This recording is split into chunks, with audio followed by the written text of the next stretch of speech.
I paid for that house for 8 years, cut back on food clothes, just to be near my family. And one day I heard my daughter-in-law say, just dump her in a nursing home and sell the house to cover our debt. I didn't cry. I didn't beg. I vanished. And by the time they realized, I was no longer the weak mother they once looked down on. If you think this is just another family drama, you're dead wrong. Subscribe now because the next episodes will leave you breathless. The old house smelled faintly of cedar and chalk dust, lingering traces of a life Evelyn Harper had built from scratch. She stood at the front gate, her fingers grazing the iron bars one last time. This was the house where her son Daniel had taken his first steps, where her husband's laughter used to echo down the hallway, and where loneliness crept in slowly after he passed. She didn't cry. Evelyn wasn't the crying kind. The moving truck idled on the curb, its white body blocking the mailbox she used to check every morning like clockwork. 2 young men, strangers, were hauling decades of her life into boxes marked in Sharpie Books photos, porcelain letters. She gave each a polite nod but said nothing. The deed had been signed. The check sat tucked into her leather wallet, precise, cold, transactional. The house, her sanctuary, her story, her sweat and sacrifice had a number now. She sold it all, for Daniel, her only child. The call had come months ago, well past midnight. She was reading on the couch a biography of Ruth Bader Ginsburg when her phone vibrated. Daniel's voice cracked before he spoke a word. She could hear the panic, the desperation behind every breath. "Mom, I'm in trouble. Real trouble. The business is gone. I might lose the house. Lily, I don't know what to do." His words came scattered like shattered glass. She listened quietly, gripping the edge of her armrest, her heart already leaning toward the solution. She had taught generations of students to think before acting. But that night she didn't hesitate. By morning she had a plan. Sell the house, cash out what remained of her retirement, and move in with Daniel into his suburban villa on the edge of town. She had only one request. "I just want a small room and time with Lily." That was it. Daniel wept on the phone. "Mom, I don't deserve this." "No, sweetheart," she said. "You need this." Now standing outside her old home, its shutters worn, roses overgrown, Evelyn allowed herself one slow breath. Then she turned toward the car and stepped in. She didn't look back. The drive to Daniel's place took just under an hour, but the world changed on the way. The neighborhood transformed from tight-knit lanes and schoolyards to sprawling gates, white fences, and sleek Audis in driveways. The Harper residence stood at the end of a cul-de-sac 3 stories tall, stone facade gleaming. The koi pond beside the front path shimmered under the late spring sun. Before she could reach the door, it burst open. Grandma. Lily, her 8-year-old granddaughter, barreled down the steps barefoot and grinning. Evelyn braced herself arms wide as Lily collided into her with a giggle. "I missed you. I missed you more," Evelyn whispered, pressing her lips to the girl's crown.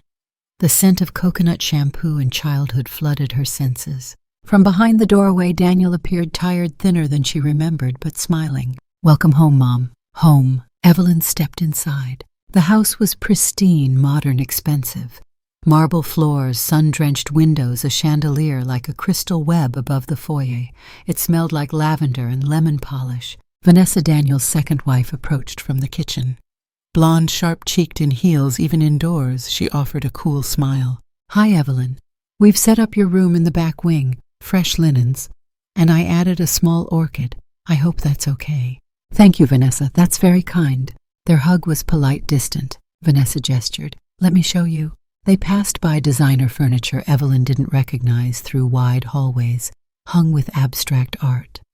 When they reached the guest suite, a room with soft gray walls, white trim, and one narrow window, Evelyn paused. It wasn't large, but it was clean, private. She unpacked in silence that afternoon. Her photo frames, her books, her teacups. She placed her late husband's photo on the desk beside the lamp. His eyes smiled back at her as if asking, "Are you sure about this?" "I'm here for Lily," she murmured. The first few weeks unfolded gently. Evelyn slipped into the rhythms of the household like a shadow, quiet, dependable, unobtrusive. Each morning she woke before dawn, made breakfast, packed Lily's school lunch, and walked her to the bus stop. Vanessa was usually still asleep. Each evening she tidied the living room, watered the flowers by the gate, and made tea the old way Earl Grey 1 cube of sugar. Daniel returned home late, exhausted but grateful. He kissed his daughter, thanked his mother, sometimes lingered in the kitchen with her just to talk. "You saved us," he said once, his voice thick. "I don't know how I'll repay you. You already have. You let me be here." Lily became her joy. The girl would crawl into bed with her on weekends, braid Evelyn's thinning hair, beg for bedtime stories. "I want to be a teacher too," she said once. Evelyn chuckled. "Then you better learn how to command a room and grade papers with one eye closed." They laughed under the comforter, safe in their world of two. But Vanessa watched from a distance. She smiled. She said all the right things, but something in her eyes never softened. One afternoon, Evelyn overheard her on the phone. "I know she's his mother, but it's exhausting. I mean, she's lovely, but it's like having a shadow always around." She didn't mention it. She folded the laundry and kept humming. The tension was subtle at first. A forgotten invitation to dinner, a shopping trip Vanessa planned but didn't include her in. A quiet sigh when Evelyn asked about the thermostat. Evelyn let it pass. She told herself it was adjustment. Daniel was working long hours. Vanessa was managing her own career. And she was the guest. One evening she noticed the orchid Vanessa had placed on her nightstand was gone. In its place, a stack of boxes labeled winter clothes. She asked no questions, just shifted her belongings to a corner. Maybe they needed space, she told herself. She didn't mention it to Lily. She didn't want to plant doubt in the girl's heart. The following Sunday, they all had dinner together. Roasted chicken, mashed potatoes, candles lit. Lily told a joke that made Daniel laugh so hard he choked on his wine. Evelyn watched them, her chest full. This was worth it. Every sacrifice, every loss. Because family to her wasn't just blood. It was presence. It was showing up when no one else would. Later that night she journaled again. "The house doesn't feel like mine, but Lily makes it feel like home." And for now that was enough. She didn't yet see what simmered beneath the surface. Vanessa's tension, Daniel's mounting stress, the slow recalibration of gratitude into entitlement. She didn't hear the whispered conversations about money, or notice the bills tucked into drawers. She only saw Lily, and Lily was enough, at least for now. Under the filtered light of early summer, Evelyn Harper's mornings had once been quiet, peaceful. She rose before the sun brewed tea in her small suite and listened to birdsong drift through the narrow window. The first sounds of Lily waking down the hall, the soft murmur of her son Daniel preparing coffee, were comforting markers of routine until Vanessa began to change everything. Vanessa Harper had always moved like someone used to control. Her heels tapped with purpose, her blouses were perfectly tucked. Her voice, when addressing anyone below her threshold of tolerance, softened but sharpened on the edges like a knife hidden under satin. In the first weeks after Evelyn moved in, she had been civil, even charming in small doses. But slowly the tone shifted. It started with the grocery list. "We're trying a new dietary routine," Vanessa said one morning at the breakfast counter, tapping her phone. "Daniel's cutting down on starch. Lily's doing gluten-free for a bit. So no need to buy rice, Mom." Evelyn, hands folded in her lap, nodded once. "I see." She said nothing about the pantry she had quietly stocked, nor about the rolls of jasmine rice she'd kept as comfort food, a link to the past. She simply tucked them further back into the cabinet the next day and cooked oatmeal instead. Then came the mail. One evening, Evelyn reached for the mail tray, a quiet routine she'd held on to from her old home, and found it gone. Replaced by a sleek black box with a digital lock. "It's a security thing," Vanessa said breezily when Evelyn inquired. "We've had some mix-ups, bills getting misplaced. But I always sort the bills," Evelyn said gently. Vanessa smiled thinly. "Exactly." Evelyn said nothing, but inside something knotted. Her name was no longer on any account. Not the mortgage, not the utilities, not the security service she had unknowingly paid for months prior. When she logged into her bank app, Vanessa's name was listed as secondary on Daniel's linked household account, her own access silently removed. It was Daniel who had given her that access when she'd saved the home from foreclosure. "So you can keep an eye on everything, Mom," he had said back then, trusting, grateful. Now Daniel was too distracted to notice its absence, or worse, too resigned. Vanessa, for her part, moved quickly and quietly. The turning point came when Evelyn returned from her morning walk and found the guest suite door partially open. Inside were boxes labeled in neat handwriting, seasonal decor, costume, jewelry, winter coats. Vanessa. Her bookshelf had been shifted, her rocking chair relocated to the corner, and the orchid that once stood on her nightstand was now dead, drooping into dry soil brown like bruises. She stood there for a long while, not moving, not speaking. Later that evening, Vanessa said it casually over dinner. "We're doing a bit of reorganizing. The house is short on storage. Hope you don't mind, Evelyn." Evelyn didn't answer. She simply turned her fork slowly over her plate. No one seemed to notice the stillness in her face. From the other end of the table, Lily paused. The girl had grown more observant lately, less bubbly. Her wide eyes moved from her grandmother to her mother with increasing frequency. She noticed how Evelyn wasn't sitting at the head of the table anymore, how sometimes she wasn't invited to meals at all. "She's resting," Vanessa would say lightly, or "Oh, I thought she already ate." The first time it happened, Evelyn had waited in her suite, dressed with her napkin folded in her lap. She thought dinner was simply running late. She didn't know they had already eaten until she heard laughter through the walls. Her stomach growled quietly as she drank a glass of water and went to bed. The second time she made toast alone, and again said nothing. By the third time she stopped setting her alarm for dinner at all. Vanessa had taken over everything, the menus, the schedule, the noise level in the house. Even Daniel seemed smaller in his own home, his words fewer, his eyes heavier. He would come home, kiss his wife on the cheek, greet Lily, and pass by Evelyn's door with a tired smile that never quite reached his eyes. When Evelyn offered to drive Lily to piano lessons one afternoon, Vanessa declined. "She's used to my rhythm," she said. When Evelyn suggested organizing the laundry schedule, Vanessa replied, "Oh, I've got that systemized." When Evelyn offered to help meal prep, Vanessa said, "Honestly, the kitchen's a little tight with more than one cook." Each rejection was paper-thin, gentle, polite, but firm, and consistent. One morning, Evelyn found herself in the kitchen after everyone had left. She stood alone with the hum of the refrigerator and the ticking of the antique wall clock. She opened the drawer where the tea used to be and found vitamins and protein bars instead. She stood there staring at the space where her chamomile had once rested and closed the drawer slowly. She had once run an entire school, held hundreds of students in a room with a single raised eyebrow. She had negotiated with ministers of education, written policies, inspired generations. Now her space was shrinking daily, invisibly. Vanessa never raised her voice.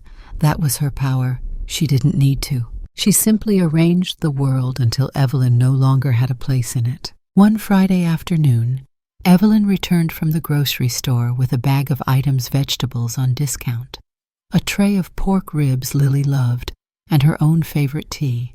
She found the refrigerator cleared of her labeled containers. A sticky note sat on the top shelf. "Fridge is full. Please ask before storing personal items. V." Evelyn didn't react. She placed the ribs in a cooler bag and brought them to her suite. That evening she made dinner for herself alone. No one came to check. No one noticed the absence of the elder woman who had once held the entire family's weight on her shoulders, except Lily. The girl started lingering by the guest suite more often, her backpack still slung over one shoulder, one sock always falling off. She'd knock softly, then ask Grandma, "Can I hang out here for a bit?" Evelyn always said yes. They would sit on this bed and play cards, talk about school, laugh about Lily's classmates. But gradually the questions grew. "Why didn't you eat dinner with us? Why is your chair in the garage? Why does Mom say you forget things when you never forget anything with me?" Evelyn looked into her granddaughter's eyes, curious, intelligent, fearless, and lied with grace. "Grown-ups just get tired sometimes, darling." But Lily knew more than she let on. She watched. She listened. One evening she overheard Vanessa speaking on the phone in the next room and came running into the suite. "Grandma," she whispered, face pale, "Mom said she wants to move your things into the attic." Evelyn blinked. "Did she?" "She said it's better to clear space, and that you wouldn't notice.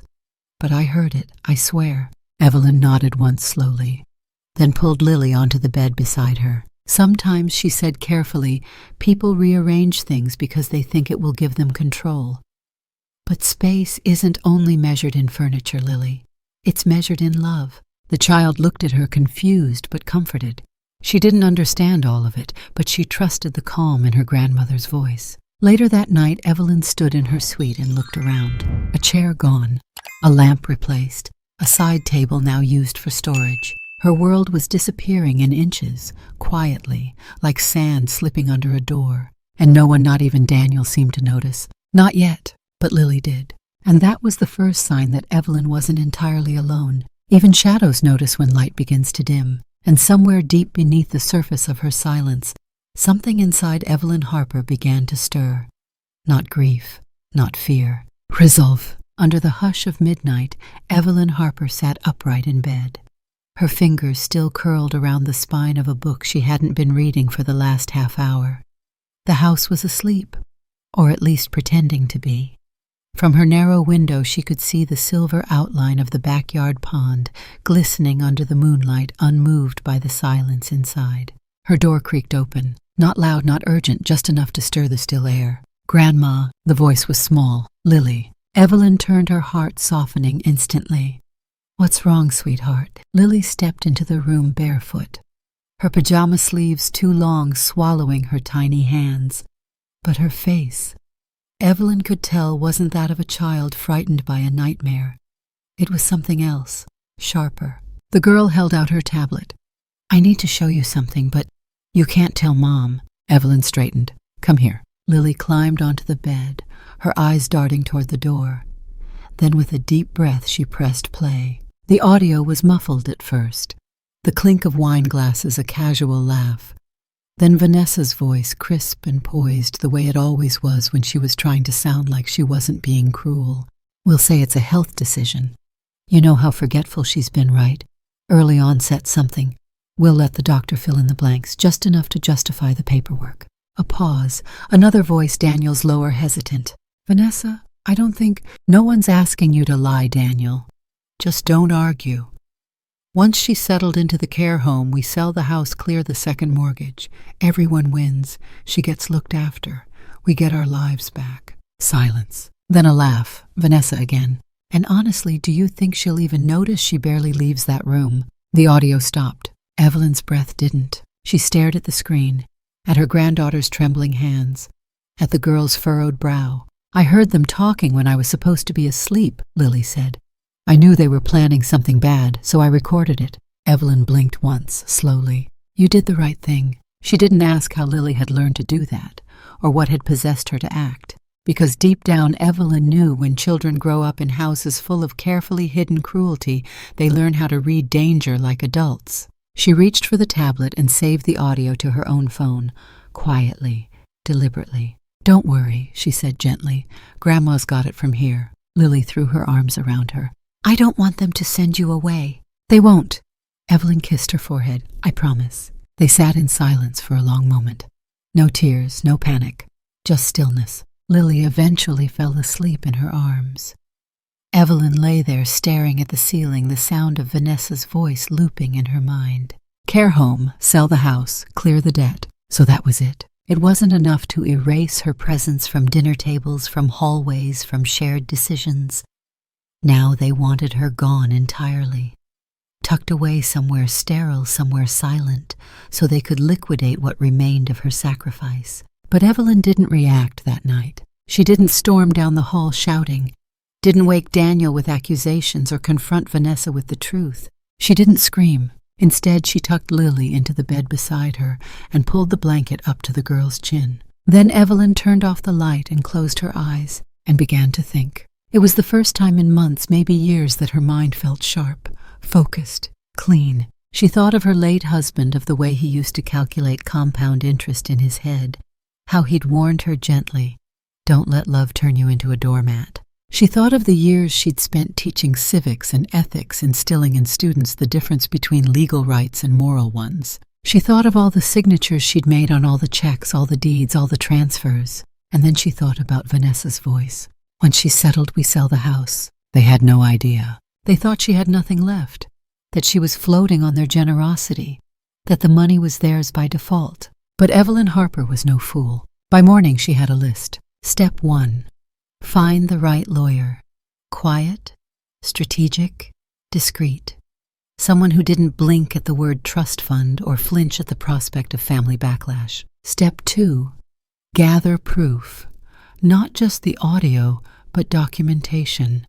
Financial records, transaction histories, every receipt, check stub, and title she had accumulated across years of sacrifice. She knew where to start. Her safe deposit box at Rosemont Bank, the one Daniel and Vanessa didn't know existed. It held 30 years' worth of documentation organized, labeled, alphabetized, like she used to teach her students to do with research folders. She would need it all. Step 3. Protect Lily. Vanessa might be cruel, but Evelyn knew the woman wasn't careless. If she discovered Lily had been the one to record her, there would be punishment, maybe subtle, maybe psychological, but real. Evelyn had to move quickly with precision. She didn't make a sound as she woke early before Vanessa's alarm. She brewed her tea as usual, fed the koi pond as always, and smiled through the kitchen window as if nothing had changed. She even offered to pick up groceries. Organic chicken if they have it, Vanessa said distractedly. Lily's being sensitive to processed stuff. Evelyn nodded, of course, but she never made it to the grocery store. Instead, she drove to Rosemont Bank, and when the clerk handed her the key and guided her to the back, Evelyn felt something she hadn't felt in months: control. The metal box opened with a soft scrape. Inside were folders, envelopes, deeds, a thick binder of property taxes, paid in full every dollar she had spent to save Daniel from collapse. She opened them one by one, scanning names, signatures, payment dates.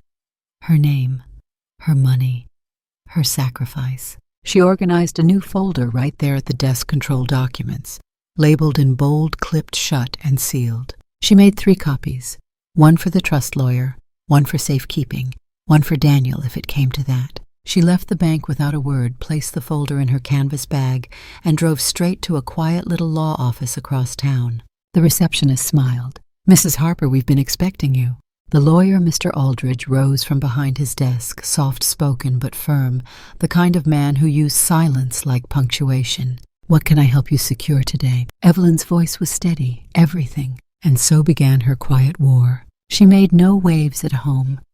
She still walked Lily to the bus, still made soup when Daniel looked tired, still smiled at Vanessa during breakfast, even as she sat beside a woman planning her erasure. But every afternoon while they were away, Evelyn moved pieces into place. New accounts, new titles, asset protection. She moved the remainder of her funds into an irrevocable trust. She transferred ownership of her backup property in Vermont, the one Vanessa didn't even know existed, into her name alone. She began drafting a foundation charter for an elder care shelter. She made lists, then burned them. She cleared browser histories. She learned encryption. And she never once flinched. Because Evelyn Harper had once taught 12 classrooms a day, had survived losing a husband, had stood at podiums and spoken truths with conviction and grace. She could dismantle an entire betrayal in silence. By the time Lily handed her that recording, the damage had already begun. But Evelyn wasn't broken. She was building something, a legacy that no one could touch, a message no one would forget. And if they thought they could sell her out and toss her aside, well, they'd soon learn. You can evict a person from a room, but not from a house they built brick by brick. And Evelyn Harper, she built everything. Evelyn Harper walked through the door of Aldridge and Tate Legal at precisely 8:57 a.m., 3 minutes early as always. She was wearing a crisp beige coat over a slate-gray dress, simple pearl earrings and flats polished so well they caught the morning light through the stained glass window above the entryway. She carried no visible emotion, only a leather folder. Mr. Aldridge stood, when she entered, older now than when she had first met him years ago, during her husband's estate processing, but still sharp, still neat in the way that lawyers who value clarity over charm often are. "Mrs. Harper," he greeted, "it's good to see you again." Evelyn nodded. "This will be a private matter. Discretion is essential." He gestured toward the interior office. "Always." Inside, she took her seat, set the leather folder in front of her, and began to speak in the same calm cadence she once used in faculty boardrooms, clear-measured, irrefutable. I want to open a fully independent trust. Irrevocable. All assets transferred into its name immediately. Mr. Aldridge raised an eyebrow but said nothing. I also want to track every single contribution I've made to my son's household in the last 8 years. Every mortgage payment, every home improvement bill, every wire, and I want the documentation protected offline, in print, in triplicate. He tapped his pen lightly on the desk. Understood. Any beneficiaries? 1. She paused. My granddaughter Lily, but she cannot access anything until age 25, and not without a guardian review. His pen stopped, and the parents, none, no access, no claims, no say. He nodded slowly, opened a drawer, and pulled out a thick form. We'll start with the trust structure, then the asset transfers. Evelyn leaned back slightly, the muscles in her jaw taut. And I'd like to know the current ownership status of 14 Oak Ridge Lane. Mr. Aldridge blinked. Your old house. She met his gaze. I want it back. He stared at her for a long second, then nodded. It went back on the market 3 months ago. The buyer defaulted. It's been vacant since. Last I checked, it's not in good shape. I don't care what shape it's in, she said flatly. It's mine. It took 4 hours to lay the groundwork. During the call to the property manager, Evelyn remained silent. Her hand rested on the edge of the desk, still and steady, as if the moment itself were being recorded in her bones. Mr. Aldridge finally hung up. The sellers opened to a fast cash offer, below market value given the repairs. I'll pay full value, she said, and I want the deed signed directly into the trust. He nodded, scribbling quickly. Any renovations or tenant plans? Evelyn hesitated. I have something in mind. By the time she left the office, the city was crawling with midday traffic, but she drove in silence. Her hands didn't tremble. Not once. The home she'd once sold to save Daniel was now hers again, at a price twice what she'd received. But she didn't blink. Some things you don't buy back with money. You reclaim them with intent. She arrived back at the Harper residence before sunset, shopping bag in hand, receipts stacked carefully behind her wallet. Vanessa was arranging flowers in the dining room. Peonies. Overdone. Showy. Where have you been? She asked. Post office? Pharmacy? Just errands, Evelyn replied easily. Vanessa nodded, disinterested already, back to adjusting the petals. Evelyn slipped past and returned to her room. She pulled the blinds, clicked the lock, and opened her laptop. She connected to a portable drive, a mirrored backup of every financial transaction she'd found in the past 3 weeks. She had spent hours each night combing through old emails, invoices, bank logs. Every mortgage draft was in her name, every property tax bill, every repair invoice from the roof to the water heater to the landscaping. She printed each one, labeled them by year, signed them at the bottom, then placed them in 3 separate folders marked Legal Proof, Internal Record, Leverage. She filed them into the drawer beside her bed, the same one where her wedding album used to be. There was something poetic about that, replacing memory with protection. The next morning she returned to 14 Oak Ridge Lane. The house had aged cruelly. The shutters sagged. The lawn was wild. One of the upstairs windows was shattered. But Evelyn stood at the edge of the cracked walkway and didn't move. She had brought nothing but a pen and a key. The realtor met her at the curb, all apologies and disclaimers. I know it's not how you remember it, he said.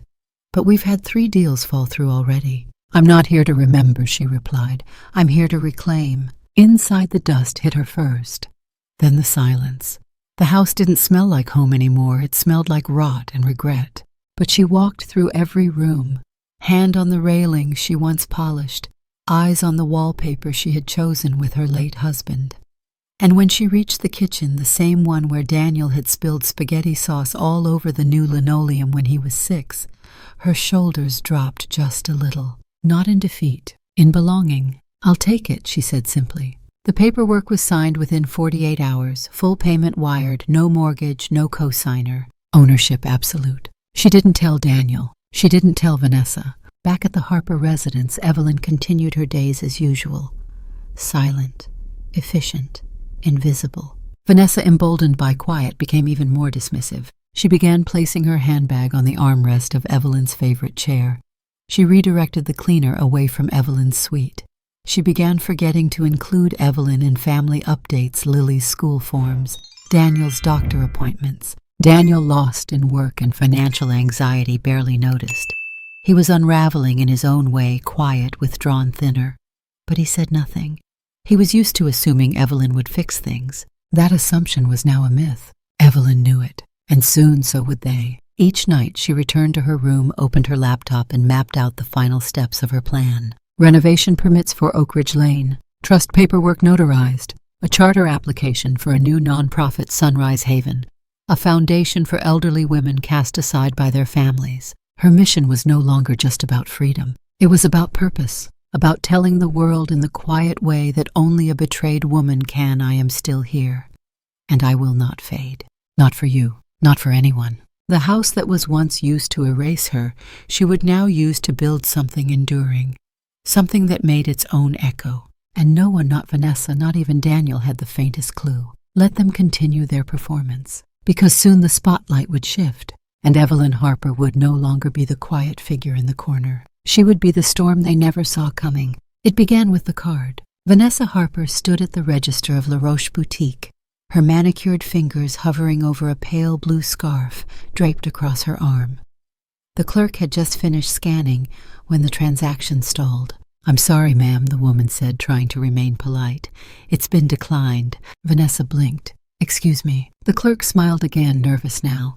"The system says this card is no longer active." Vanessa glanced at the screen. It was the secondary credit card issued months ago under Evelyn's account. A small convenience Evelyn had offered as a gesture of goodwill. Use it for groceries or gas if needed, she had said back then. But Vanessa had expanded, needed to include manicures, high-end candles, imported olive oil, and now silk scarves. She tried again, swiping with a touch more pressure, as if force would change the outcome. Declined again. The clerk shifted awkwardly. "Would you like to use another method of payment?" Vanessa smiled tightly and handed over her personal card. Of course. She completed the purchase, but the moment she stepped outside into the harsh sunlight, her expression changed. She called Daniel. She canceled the card she snapped. "The one from your mother's account." Daniel was silent for a moment. "Are you sure?" "Yes, I'm sure. I tried it today and it was declined. She cut me off without a word." Daniel sighed. "Maybe it expired." "She's playing games." Daniel rubbed his forehead on the other end. "She hasn't said anything to me." "Of course she hasn't. That's the whole point. Passive-aggressive control. It's her favorite style." Vanessa's heels clicked angrily down the sidewalk. "You need to talk to her. Remind her she's living here at our expense." Daniel paused, then answered quietly. "At her expense, technically." Vanessa stopped mid-step. "What did you say?" Daniel hesitated. "I mean, the mortgage. She's been covering it for a while." Vanessa's voice iced over. "Are you telling me she still pays the mortgage?" "Yeah, has been for years." "Jesus, Daniel." She hung up without saying goodbye. That night at dinner, the silence was heavier than usual. Evelyn sat across from Vanessa, their eyes not meeting. Daniel was nursing a glass of wine. Lily played with her mashed potatoes fork, dragging shapes into the white fluff. Vanessa cleared her throat. "So, I had a little issue at the boutique today. My card didn't work." No one responded. She turned toward Evelyn, smiling with too much teeth. "I think there might have been some sort of error with the account." Evelyn took a slow sip of tea. "No error." Vanessa tilted her head. "Sorry, I canceled it." Vanessa blinked. "The card?" "Yes." Evelyn didn't raise her voice. "It was in my name. I no longer felt comfortable with it." Vanessa laughed once. "Wow, no warning." Evelyn set her cup down. "Was there a warning when you moved my belongings to make room for storage?" Vanessa's smile twitched, the mask slipping slightly. Daniel glanced between them. "Okay, let's not." Evelyn stood her chair, scraping softly. "Excuse me. I'll leave you to your dinner." She walked out without looking back. Vanessa stabbed her fork into her plate. Unbelievable. Daniel said nothing, but inside a deeper crack had formed. The next morning, Daniel was hunched over his laptop in the home office, staring at numbers that refused to shift. The investment had gone bad fast. He'd believed in the startup. A friend's pitched shiny projections, artificial intelligence for urban water flow optimization. It sounded revolutionary, the ground floor of something big. He had poured in more than he could afford, and now it was collapsing. His inbox was full of vague legal threats and bank notifications. The second mortgage was ballooning. The pressure clawed at his chest. He thought of Evelyn quiet in the guest wing, and guilt jabbed like a dull knife. She had given up everything once. He couldn't ask again. And Vanessa had made it clear they needed to preserve appearance. "You're not going to sell the car, are you?" she had said. God, people notice that kind of thing. So Daniel made a decision. Late that afternoon, when Vanessa took Lily to ballet and Evelyn was tending to her garden, he slipped out. He drove downtown to a financial firm tucked between a cafe and an insurance broker. The man behind the desk wore a navy blazer and an eager smile. Daniel sat across from him, palms damp. "I need a fast loan." The man nodded. "We do home equity credit. Do you have the deed?" Daniel swallowed. Yes. He didn't mention that it was in Evelyn's name, or that it had been quietly shifted into her trust 3 weeks prior. He forged her signature. Back at the house, Evelyn was pruning the hydrangeas when she noticed Daniel's car returning. He looked exhausted, more than usual, more than what he admitted to. She watched him disappear into the house and felt a heaviness she couldn't name yet, but it hung there invisible between mother and son. That evening, Vanessa launched the second strike. She cornered Evelyn in the kitchen once Lily had gone to bed. "Listen," she said, arms folded, eyes sharp. "If you're going to live here, we need to be able to count on basic collaboration." Evelyn wiped her hands on a towel. "Collaboration. You can't just make financial decisions in a vacuum. I believe that's what you've been doing for quite some time." Vanessa's cheeks flushed. "Excuse me." Evelyn stepped closer, still calm. "I trusted you to treat this home with respect. Instead, I've become a guest in the house I paid for." Vanessa's voice tightened. "You live here rent-free. I bought the roof above your head." Vanessa blinked. Her lips parted, then closed again. Daniel walked in just then, holding a stack of papers. They all paused. The air snapped taut. "Everything okay?" he asked cautiously. Vanessa turned to him. "You knew about the card." Daniel hesitated. Evelyn didn't speak. She simply walked away. The days that followed were quieter but not calmer. Vanessa moved with brittle tension, slamming cabinet doors, over-explaining things to Lily, fake smiling when Evelyn entered the room. Daniel withdrew further, drowning in his loan applications and secret guilt. Evelyn watched, measured, calculated. She tracked expenses quietly. When the cleaners skipped a week, when the groceries got thinner, when Vanessa reused floral arrangements for dinner parties that never happened, Evelyn took notes. The financial strain was beginning to show, but they hadn't noticed that Evelyn was no longer carrying the burden. And Evelyn, she was preparing, because war had begun. And this time she wasn't playing defense. The dust clung to the walls like regret. Evelyn Harper stood in the center of the old house at 14 Oak Ridge Lane, her hands on her hips, eyes slowly scanning what used to be her sanctuary. The ceiling sagged in the far corner. The baseboards were chipped. The wallpaper peeled like old skin, revealing yellowed plaster beneath. But she didn't see ruin. She saw return. She saw resurrection. The contractor shifted awkwardly beside her hard hat under one arm. "Look, Ms. Harper, it's going to take a lot of work. Electrical's shot. Plumbing's outdated. Roof's near collapse. You sure you want to pour money into this?" She turned her head slowly toward him, voice even. "I don't intend to pour money into it. I intend to build something with it."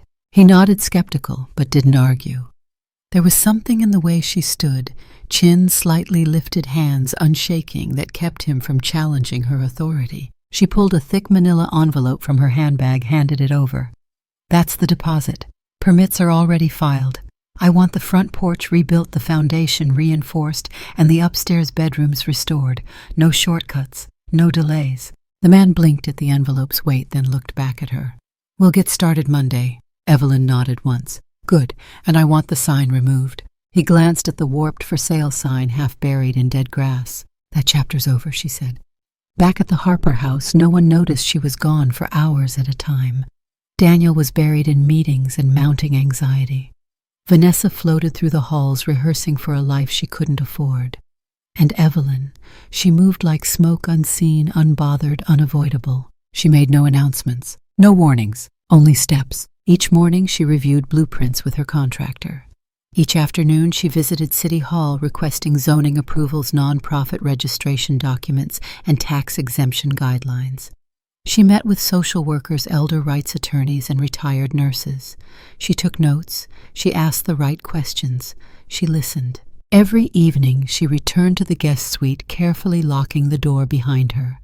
She organized her growing stack of files into categories: legal, medical compliance, licensing, architecture, personnel, and on one folder in simple gold lettering, Sunrise Haven. The name had come to her during one of Lily's storytime sessions.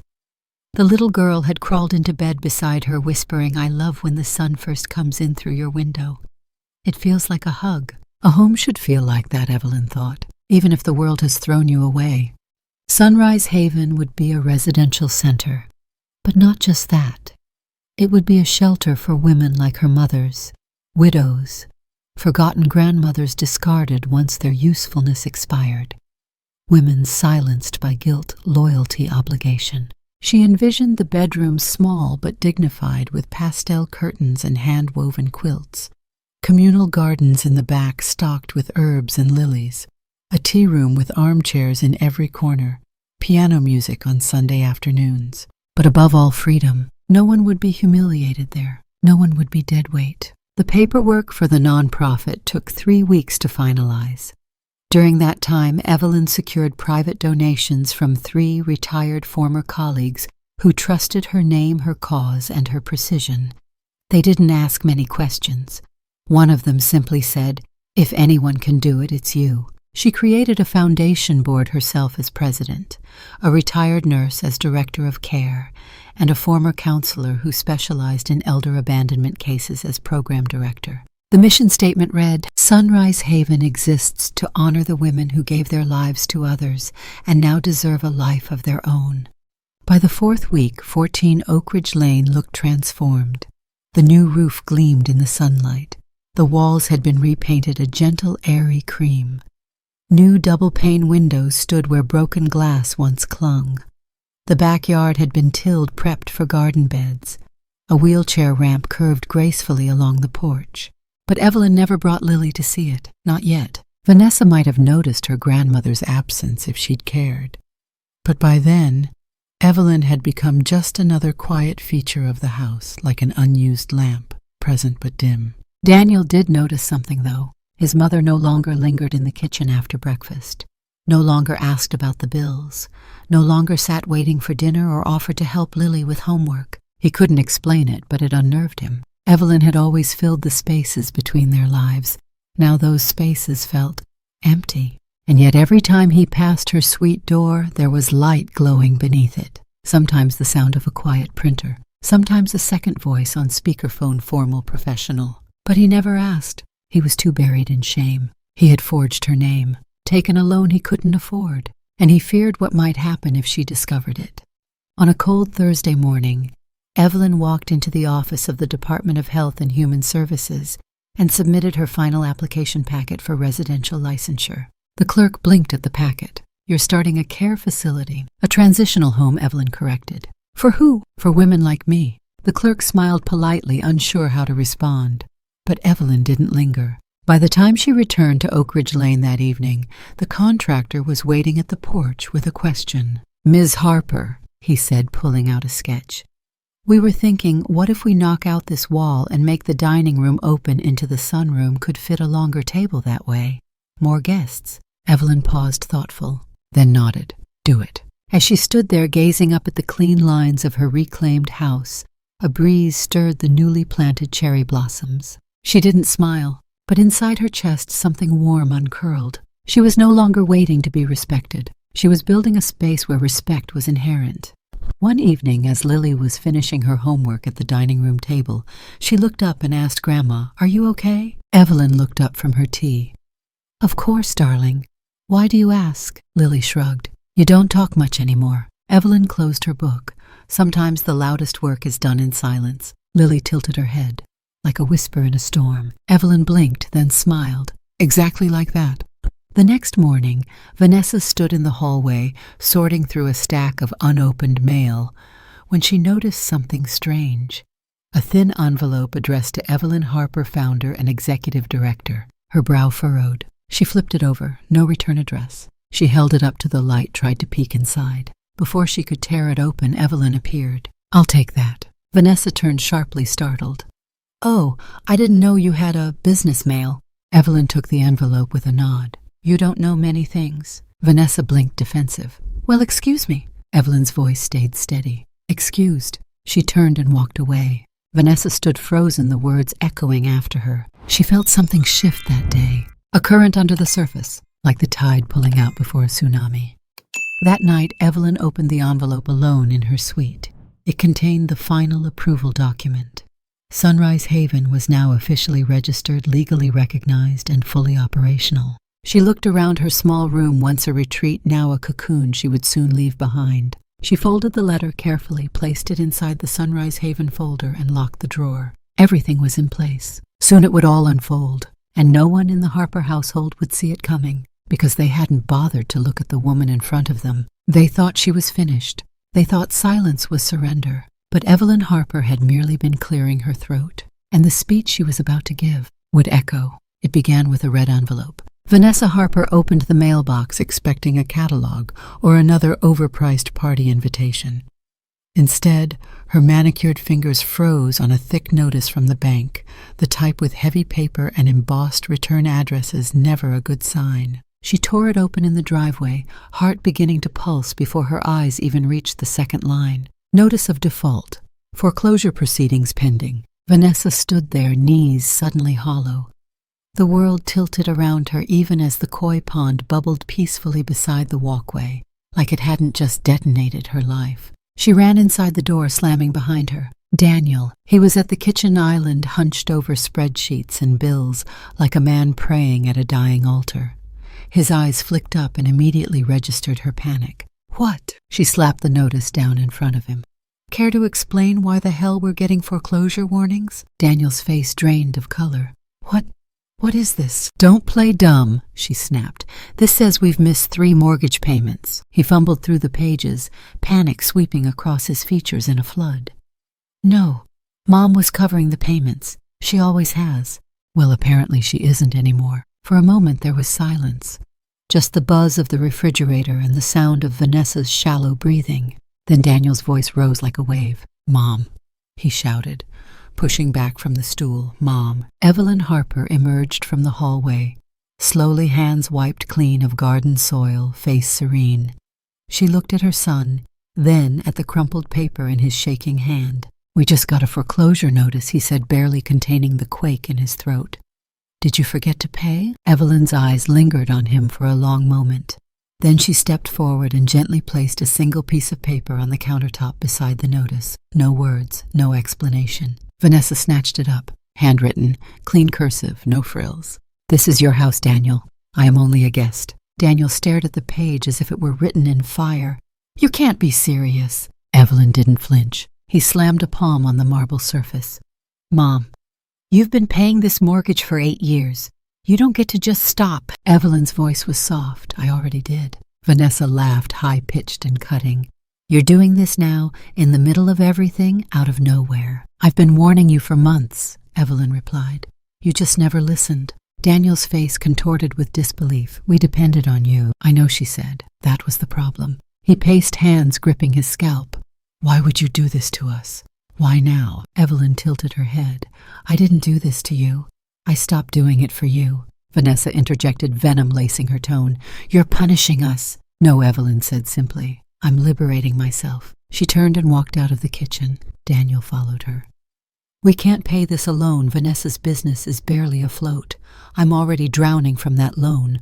Mom, this isn't fair. Evelyn stopped mid-step and turned to face him, her voice unshaken. Neither was emptying my retirement to save you, but I did it. Without question, without hesitation. Fair was never part of the deal. Then why now? His voice cracked. Why stop now? Because I finally realized something, she said, eyes unwavering. You only loved my help, not me. Daniel flinched like he'd been slapped. Vanessa stood motionless behind him, unreadable for once. Evelyn stepped past them both and returned to her suite, closing the door gently behind her. That night the house was no longer a home. It was a battlefield laced with silence, each hallway thick with unsaid things and unprocessed fury. Daniel sat on the edge of his bed, head in his hands, while Vanessa scrolled through her phone, obsessively muttering to herself. Should have checked the accounts, should have monitored it. She's been planning this. Daniel didn't answer. His mind had splintered into numbers and shame. He had forged Evelyn's signature, taken out a second mortgage she didn't authorize, assumed she'd continue carrying the burden indefinitely. And now the house, the one she saved, the one she paid for, was slipping out from under them like quicksand. He rose and moved to the door, standing there for a long time before walking to Evelyn's suite. He didn't knock, just stood there, hand hovering inches from the frame. Inside, Evelyn was writing in her journal the same way she had since her 20s. She paused, sensing him there, but didn't invite him in. He finally whispered, "What am I supposed to do?" She didn't answer. He asked again, quieter this time. "How do I fix this?" Still she said nothing, because that too was the answer. Vanessa took a different route. The next morning she stormed into Evelyn's room, uninvited fury in every inch of her face. "Do you understand what you've done?" she hissed. "We're going to lose this house." Evelyn looked up from her tea. "It was never yours to lose." Vanessa laughed bitterly. "So what, you get to sit there smug while we collapse? What do you even want?" Evelyn set down her cup and met her eyes directly. "Nothing. Bullshit. I wanted peace, I wanted respect. When neither came, I chose something else, distance." Vanessa scoffed. "You're selfish." "No," Evelyn said calmly. "I'm finally self-protective." She turned away, dismissing Vanessa without words. And this time Vanessa left without another insult. Daniel didn't speak to Evelyn for 2 days. He tried calling banks, looked for emergency loans, asked Vanessa's brother for help. He laughed. And then one morning Daniel opened the mail and found a letter. Not from a creditor, from Evelyn, neatly folded, in her handwriting. "Daniel, I once sold my home to save yours. I gave you everything because you were my son, and I believed that was love. But love isn't surrender, and I will not die in a house where my worth is measured in bills paid. This home was once my gift. Now it is your responsibility. The help ends here. The weight is no longer mine to carry." "Mom." He stood in the foyer for a long time after reading it letter, trembling in his hand, tears pooling in his throat, not from betrayal, but from the realization of just how much he had taken for granted. Upstairs, Vanessa was on the phone trying to reschedule a hair appointment. In the garden, Evelyn watered the rosemary. And the house, beautiful, hollow, heavy with debt, stood quiet, waiting. The sky above 14 Oak Ridge Lane hung heavy with late afternoon clouds, casting long shadows across the newly paved walkway. A soft breeze rustled through the fresh lavender bushes Evelyn Harper had planted beside the porch, an act of quiet defiance of reclaiming beauty. She stood in the sunroom of her reborn house, her house flipping through the intake forms of 2 elderly women scheduled to arrive the following week. One had been evicted by her daughter-in-law after her son died. The other had signed over her pension in exchange for a spare room that eventually became a closet. Evelyn had read both cases without flinching, because they were no longer stories of pity. They were fuel. Down the hall, Lily was setting the table 2 places only. They had grown used to this ritual, the simplicity of it, the sacredness of shared silence between 2 women who'd learned to trust each other's stillness. Then came the pounding. Not a knock, a fist, repeated, urgent. Evelyn froze. Lily looked up from her place-setting. "Grandma." The doorbell rang once, then again, followed by more pounding, heavy, insistent. Evelyn moved to the foyer but didn't reach for the handle. She already knew who it was. She opened the side curtain just enough to glimpse the man standing on the porch. His figure hunched, drenched in sweat, his suit wrinkled and clinging to him like regret. Daniel, her son. His knuckles rapped the door again. "Mom." She said nothing. Inside, Lily stepped into the hallway holding a spoon in one hand. "Should I open it?" "No." Evelyn turned to the intercom and pressed a button, her voice cool, controlled. "Yes." Daniel's voice cracked. "Mom, please, I need to talk to you." "I'm listening." A pause. He hadn't expected that. "I came to apologize. We're losing the house, the bank." "I know." More silence. "I shouldn't have relied on you the way I did," he said. "I was drowning. I'm still drowning. Please, Mom.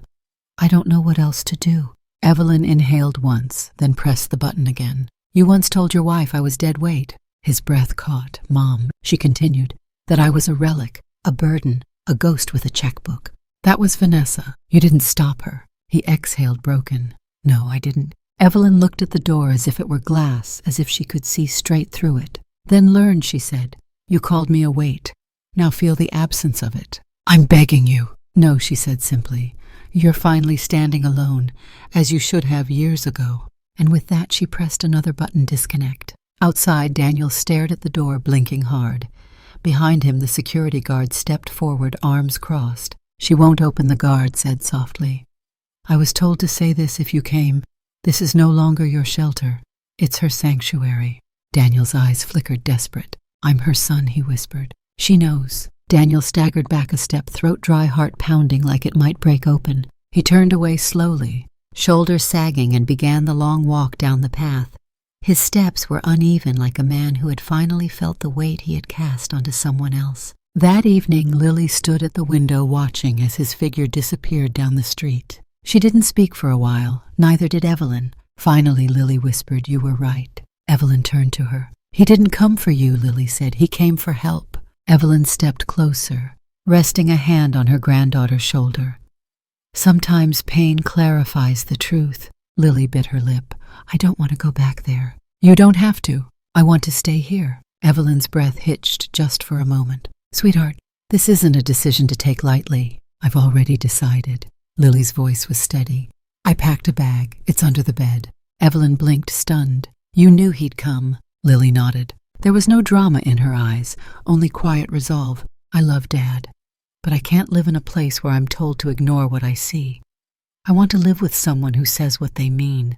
Evelyn's hands trembled as she pulled her granddaughter into her arms. "You're safe here," she whispered. "Always." The next morning, Vanessa woke up to silence. Daniel was on the couch, still in yesterday's clothes, face ashen, staring at a foreclosure email on his phone. He didn't move when she entered. "I told you not to go," she muttered, pouring herself coffee. "You look pathetic." "She didn't open the door," he said flatly. "Of course not. She's punishing us. She's protecting herself." Vanessa rolled her eyes. "We just need to pressure her. Use Lily." Daniel stood so fast his mug clattered to the floor. "Don't," he said. "Don't say her name. You've used everyone in this house. You don't get to use her, too." Vanessa raised an eyebrow. "Excuse me." "You heard me." For the first time in years, Daniel's voice wasn't apologetic. It was sharp, alive. "I let you belittle my mother. I let you turn this home into a stage. And now it's collapsing, and you're still looking for a role to play." Vanessa crossed her arms but said nothing. Daniel picked up his phone and opened a text from Lily.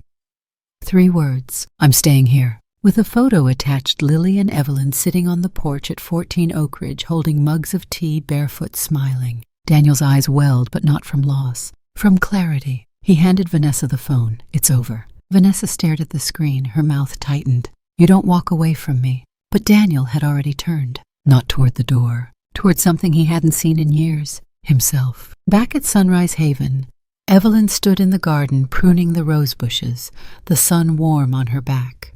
Lily sat nearby on a wooden bench sketching the koi pond. "You think he'll be okay?" she asked softly. Evelyn didn't answer right away. Then she said, "People only change when they're given the space to. And you gave him space. I gave him what he gave me." Lily looked up. "Nothing." "No," Evelyn said, meeting her eyes. "A chance." The wind picked up, carrying the scent of rosemary and fresh soil. Somewhere far away, an old house began to empty itself of illusion, and somewhere closer, a new one filled with truth. Evelyn Harper had nothing left to give, except herself, and for once that was more than enough. The video was only 90 seconds long, but that was enough to stir a storm. Vanessa Harper filmed it in the living room, propping her phone on a stack of designer magazines, soft piano music playing in the background, her makeup pristine.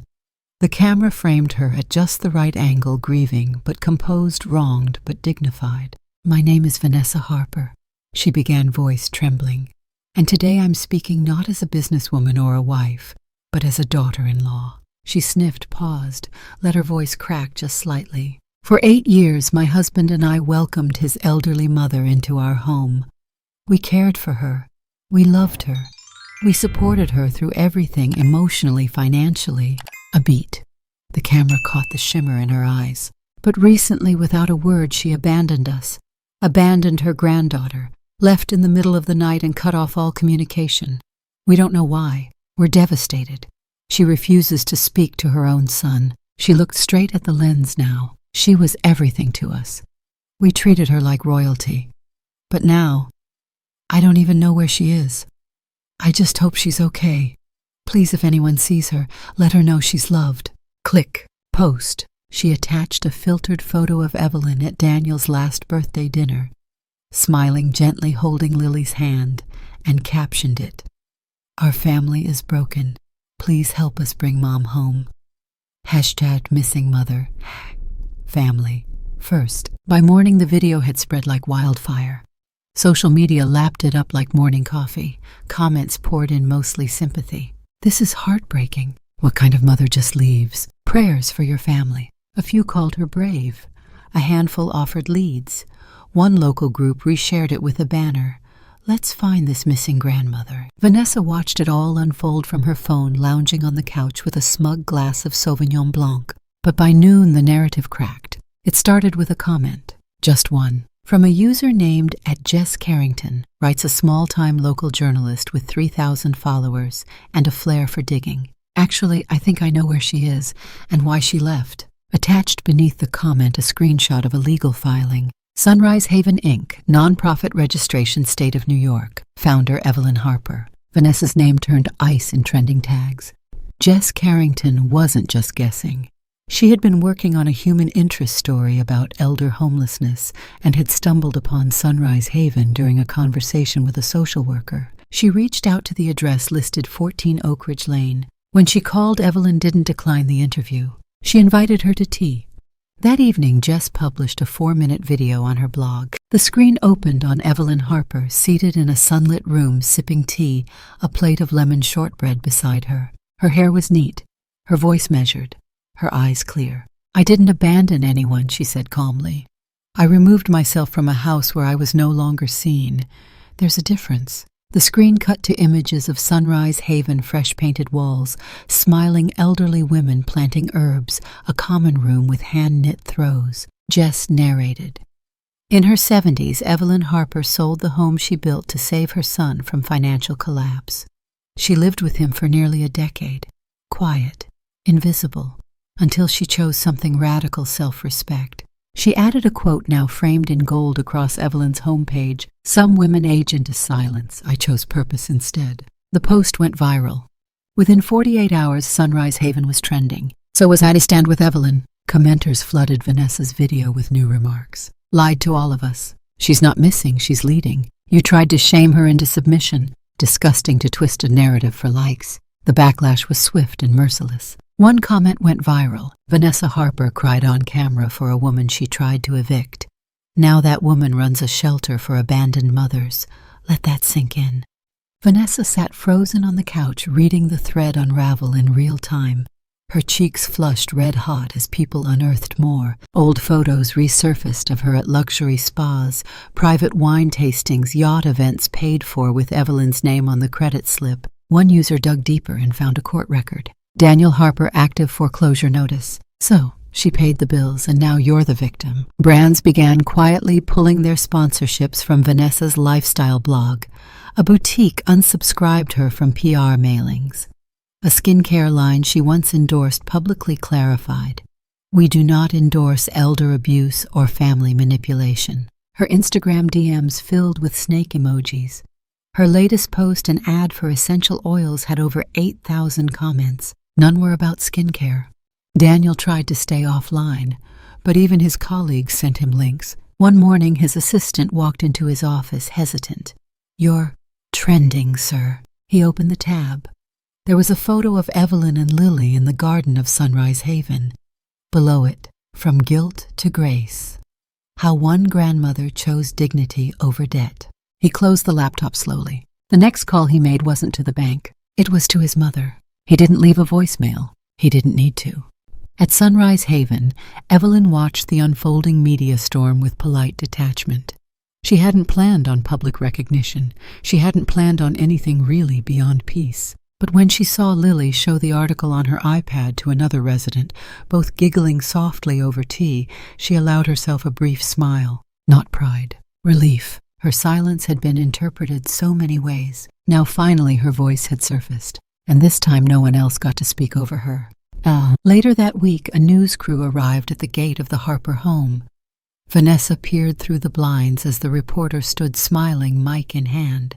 "Mrs. Harper, Would you like to respond to the public's reaction to your mother-in-law's success? Vanessa shut the curtain. Upstairs, her followers continued to vanish. Her brand partnerships collapsed like scaffolding under a rotten roof. No apology would come, not from her. But that didn't matter now. No one was listening anymore. And Evelyn, she had never been louder. The summons arrived on a Wednesday. It came in a plain white envelope, no logos, no warnings, no pretense. Just his name printed in unforgiving black ink. Daniel Harper, defendant. The debt had outgrown him. 3 unpaid business loans. 2 lines of credit stretched past breaking. And the mortgage still bleeding interest since the default. The house he had once called his redemption was now nothing more than a legal liability. His attorney had stopped returning calls. So had the broker, the lender, and the last friend he'd reached out to. By Friday, the furniture was listed online. By Monday, the eviction notice was taped to the door. And by the end of the month, Daniel Harper no longer lived at the Harper residence. He moved into a rented basement apartment on the edge of town.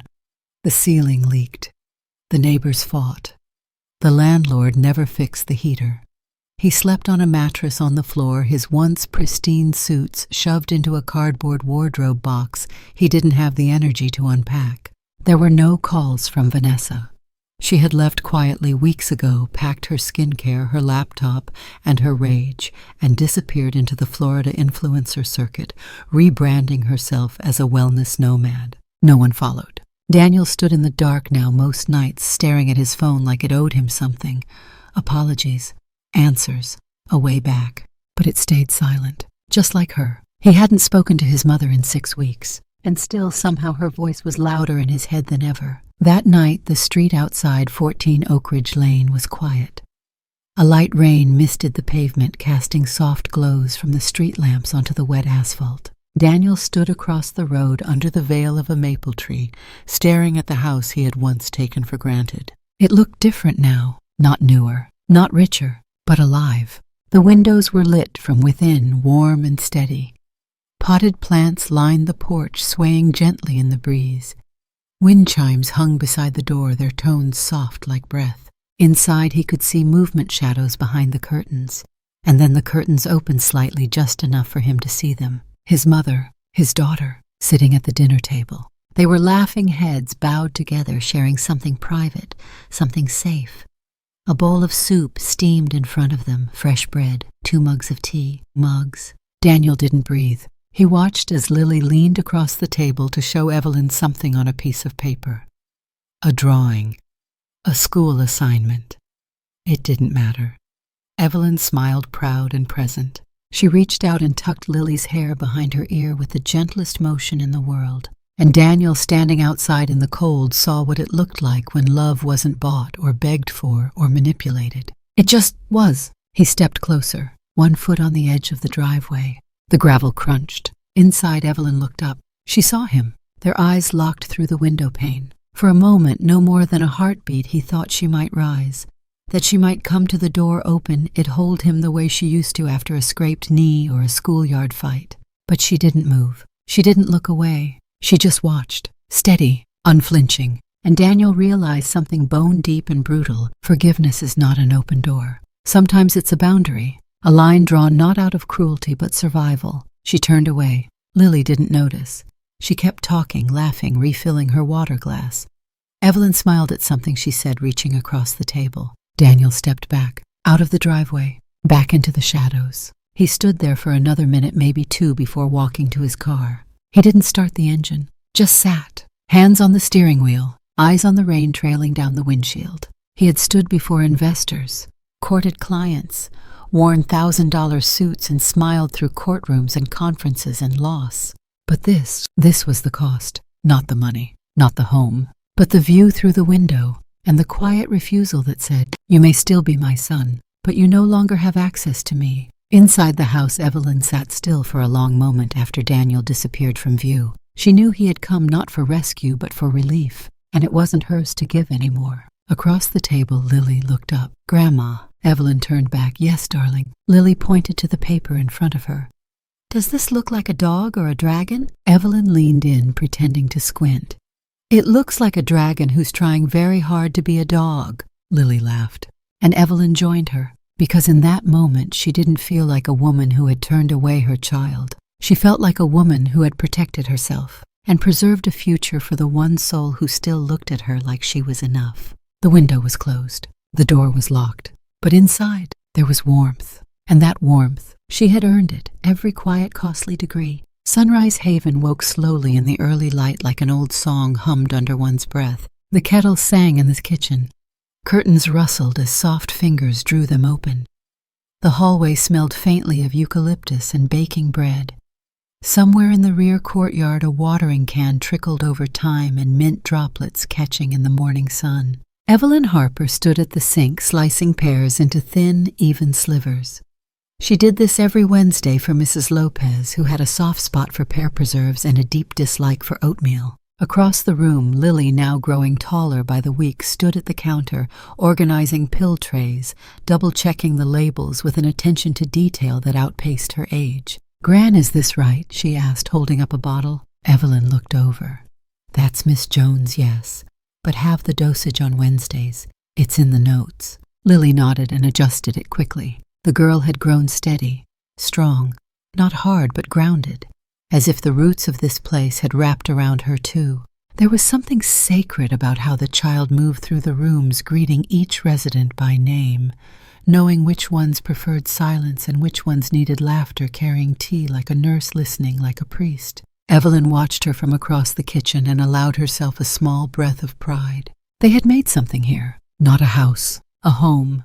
By mid-morning the sun warmed the roof. Evelyn stepped out onto the terrace, the highest point of the house overlooking the garden and the quiet stretch of neighborhood beyond. Lily followed close behind, cradling 2 mugs of tea. "Chamomile?" she asked. Evelyn smiled. "You know me too well." They sat on the cushioned bench under the trellis vines, creeping overhead tiny buds just beginning to bloom. Below they could hear Mrs. Tran's laughter echoing through the yard, her voice light for the first time in years. Across from her, Miss Joan knitted a purple scarf with shaky but determined hands. "Think she'll finish it this time?" Lily asked. "She's already finished 3, Evelyn said. "This one's for you." Lily blinked, surprised. "Me? You've earned it." They sipped their tea in silence for a few moments. Then Evelyn reached into the pocket of her shawl and pulled out a folded letter already creased from too many readings. She didn't hand it over. She just held it in her lap, one palm resting on the paper like it was something alive. "What's that?" Lily asked gently. Evelyn looked out toward the horizon. The sun was lowering now, just enough to dust the rooftop in gold. "It's a letter to myself," she said. "From when?" "From now, and a little from who I used to be." Lily tilted her head. "Can I hear it?" Evelyn paused, then nodded. She unfolded the paper slowly, her fingers precise, as if reverence alone could soften what the words held. And then, with the ease of someone who had spent a lifetime carrying too much, she began to read aloud. "Dear Evelyn, you were quiet for so long, not out of weakness but hope. You thought silence meant peace. You believed biting your tongue preserved love, that giving without asking meant you would never be left behind. But you were wrong. Silence is not love. It is the slow erasure of self. You gave until your hands were empty, your name buried beneath bills, your voice softened into the wallpaper. And when you needed kindness, you were met with control. You were called deadweight. But today you are standing. Today you are not being used. You are being heard. You created a place where women like you can exhale, where they are not reminders of burden, but monuments of endurance. And you have Lily, not as a prize, not as proof, but as a witness. You are no longer the silence in someone else's story. You are the author of your own. Keep walking, keep breathing. They may have taken your comfort, but they never took your freedom, and they never will. Evelyn." Lily sat still, her eyes glassy. "Did you write that just for today?" she asked. Evelyn folded the letter again and slipped it back into her pocket. "I wrote it every day I stayed silent." Lily reached out and took her grandmother's hand. "I'm glad you stopped." Evelyn squeezed back. "Me too." The sun dropped lower now, shadows stretching over the grass like long, soft fingers. Down below, someone turned on the porch radio and an old Billie Holiday song floated up through the air. The camera, if there were one, would begin its slow retreat, pulling back from the rooftop, where 2 generations sat, from the warmth of the garden, from the quiet music, from the women gathered beneath this unlikely roof. The voiceover would be Evelyn's, not spoken aloud, but woven into the breath of dusk. There are things life can take: money, reputation, family. But no one can take your dignity without your permission. And once you reclaim it, no one can ever take it again. The house stood there, not grand, not rich, but radiant, a sanctuary born not of luck or charity but will. And inside it a woman who had once been forgotten, now unforgettable. Fade to gold, then black,